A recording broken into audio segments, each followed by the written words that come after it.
Jaya Radha Madhava Punya Vihari.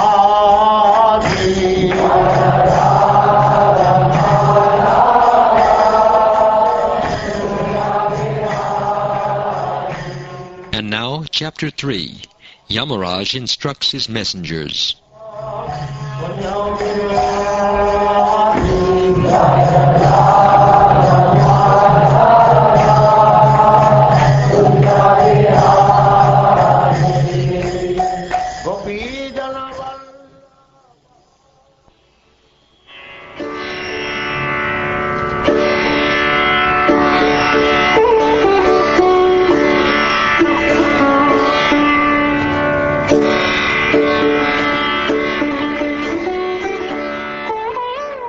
King Pariksit said, O my lord, O Shukdev Goswami, Yamaraj is the controller of all living entities in terms of their religious and irreligious activities, but his order had been foiled.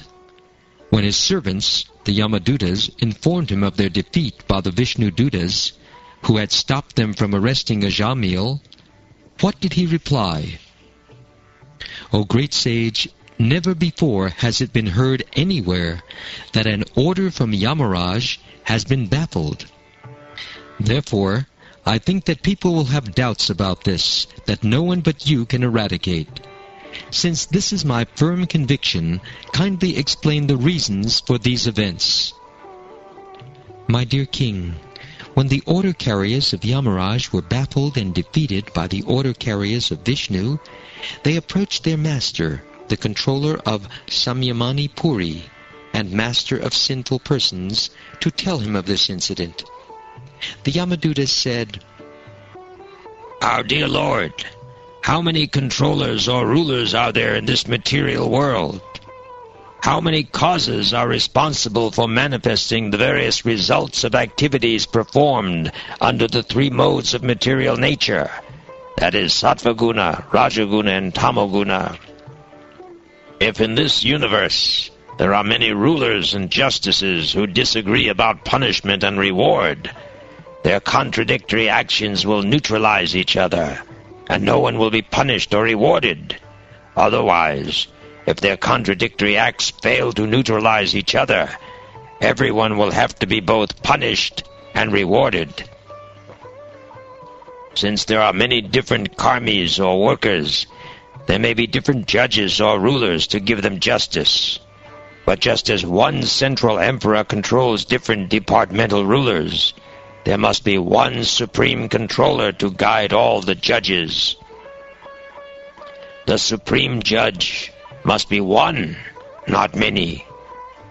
It was our understanding that you are that supreme judge, and that you have jurisdiction even over the demigods. Our impression was that you are the master of all living entities, the supreme authority who discriminates between the pious and impious activities of all human beings. But now we see that the punishment ordained under your authority is no longer effective, since your order has been transgressed by 4 wonderful and perfect persons. We were bringing the most sinful Ajamil toward the hellish planets following your order, when those beautiful persons from Siddhaloka forcibly cut the knots of the ropes with which we were arresting him. As soon as the sinful Ajamil uttered the name Narayan, these 4 beautiful men immediately arrived and reassured him, saying, Do not fear, do not fear. We wish to know about them from your lordship. If you think we are able to understand them, kindly describe who they are.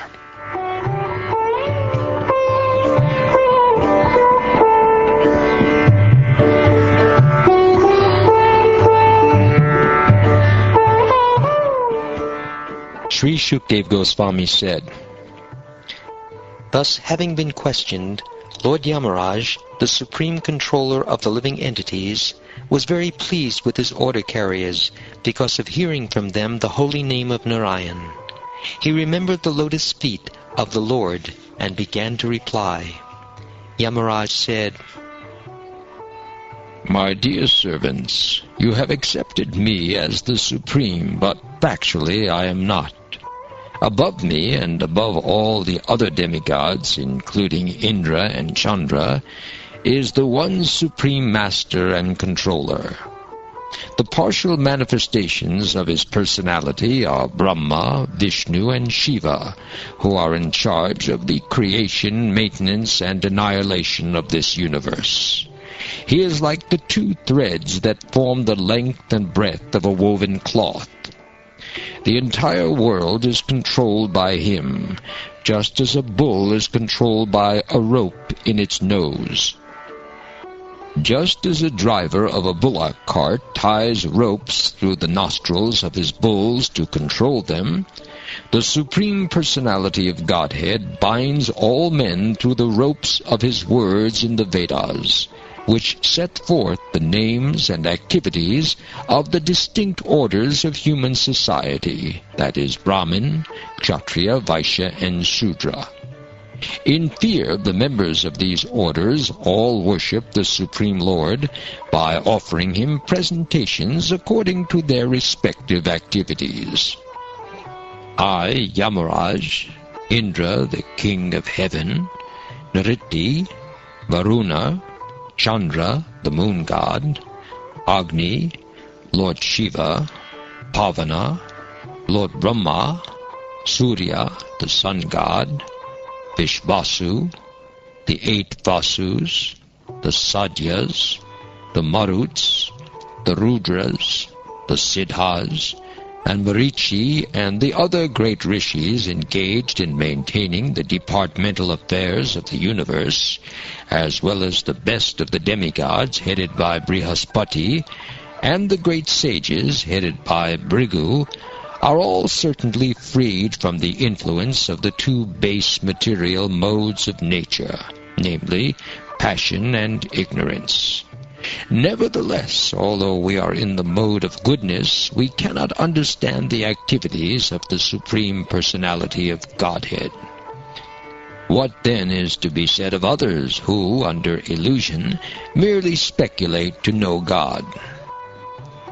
As the different limbs of the body cannot see the eyes, the living entities cannot see the Supreme Lord, who is situated as the Supersoul in everyone's heart.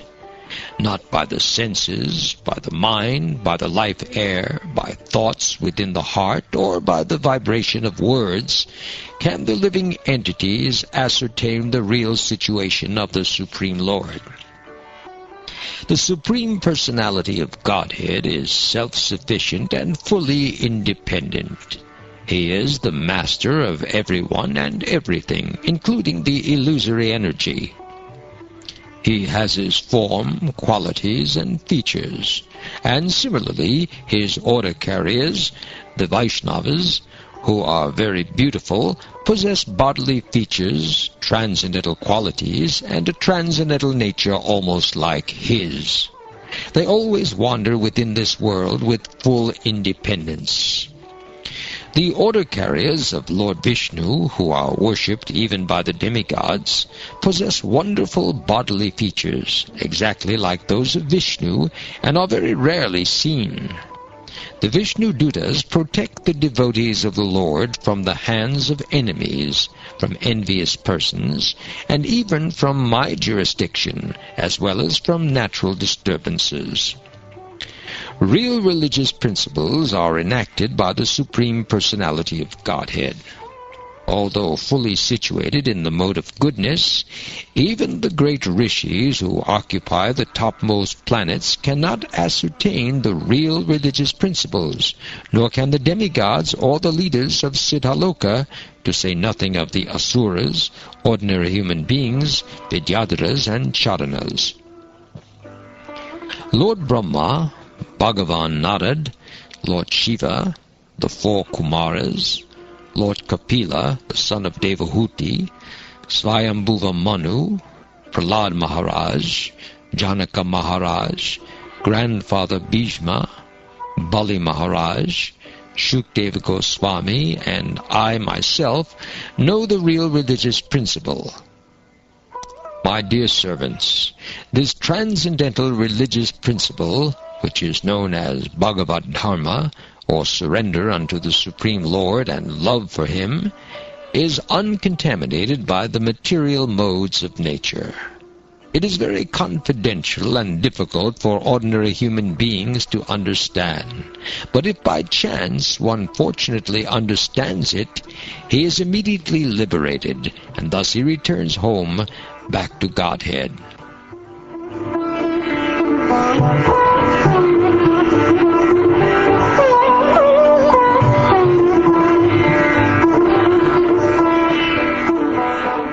Devotional service, beginning with the chanting of the holy name of the Lord, is the ultimate religious principle for the living entity in human society.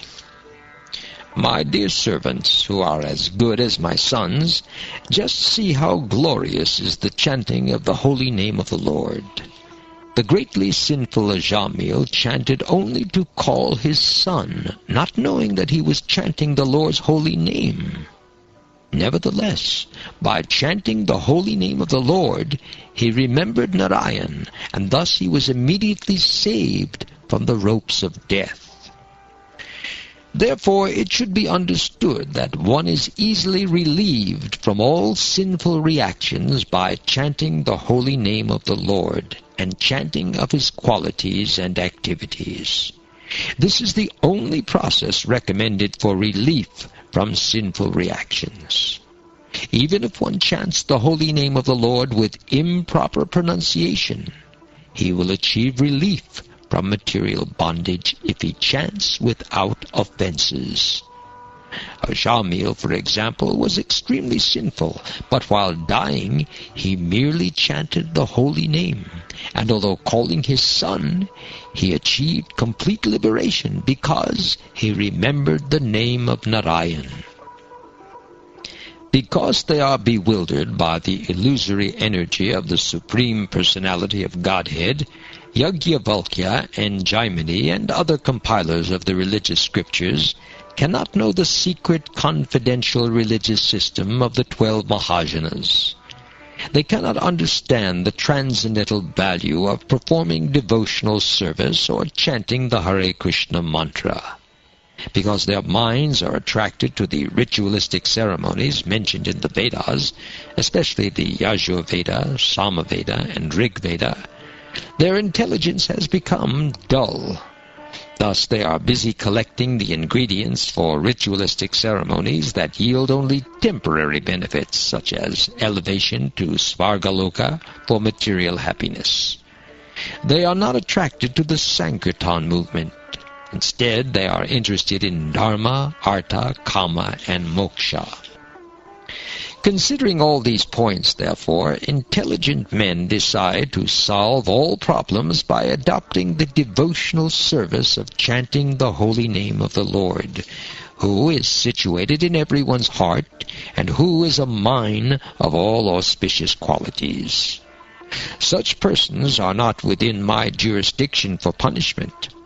Generally, they never commit sinful activities, but even if by mistake, or because of bewilderment or illusion they sometimes commit sinful acts, they are protected from sinful reactions because they always chant the Hare Krishna mantra. My dear servants, please do not approach such devotees, for they have fully surrendered to the lotus feet of the Supreme Personality of Godhead. They are equal to everyone, and their narrations are sung by the demigods and the inhabitants of Siddhaloka. Please do not even go near them. They are always protected by the club of the Supreme Personality of Godhead. Therefore, Lord Brahma and I, and even the time factor, are not competent to chastise them.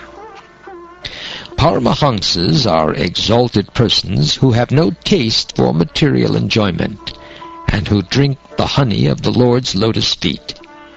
My dear servants, bring to me for punishment only persons who are averse to the taste of that honey, who do not associate with Paramahamsas, and who are attached to family life and worldly enjoyment, which form the path to hell. My dear servants, please bring to me only those sinful persons who do not use their tongues to chant the holy name and qualities of Krishna, whose hearts do not remember the lotus feet of Krishna even once, and whose heads do not bow down even once before Lord Krishna. Send me those who do not perform their duties toward Vishnu, which are the only duties in human life.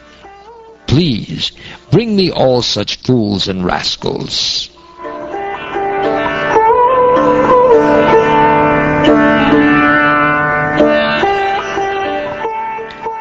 Then Yamaraj, considering himself and his servants to be offenders, spoke as follows, begging pardon from the Lord. O my Lord, my servants have surely committed a great offense by arresting a Vaishnava such as Ajamil. O Narayan, O Supreme and Oldest Person, please forgive us. Because of our ignorance, we fail to recognize Ajamil as a servant of your Lordship, and thus we have certainly committed a great offense. Therefore, with folded hands, we beg your pardon. My Lord, since you are supremely merciful and are always full of good qualities, please pardon us. We offer our respectful obeisances unto you.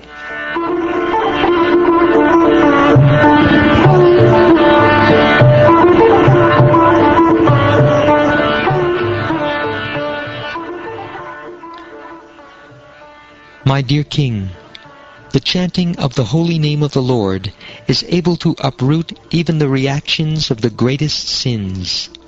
Therefore, the chanting of the Sankirtan movement is the most auspicious activity in the entire universe. Please try to understand this so that others will take it seriously. One who constantly hears and chants the holy name of the Lord, and hears and chants about his activities, can very easily attain the platform of pure devotional service, which can cleanse the dirt from one's heart. One cannot achieve such purification merely by observing vows and performing Vedic ritualistic ceremonies.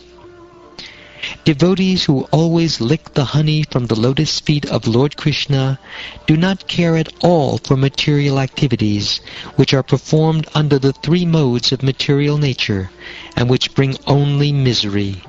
Indeed, devotees never give up the lotus feet of Krishna to return to material activities. Others, however, who are addicted to Vedic rituals because they have neglected the service of the Lord's lotus feet and are enchanted by lusty desires, sometimes perform acts of atonement. Nevertheless, being incompletely purified, they return to sinful activities again and again.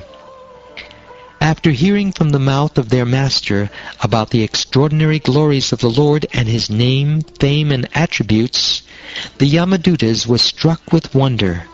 Since then, as soon as they see a devotee, they fear him and dare not look at him again. When the great sage Agastya, the son of Kumbha, was residing in the Malya hills and worshipping the Supreme Personality of Godhead, I approached him, and he explained to me this confidential history.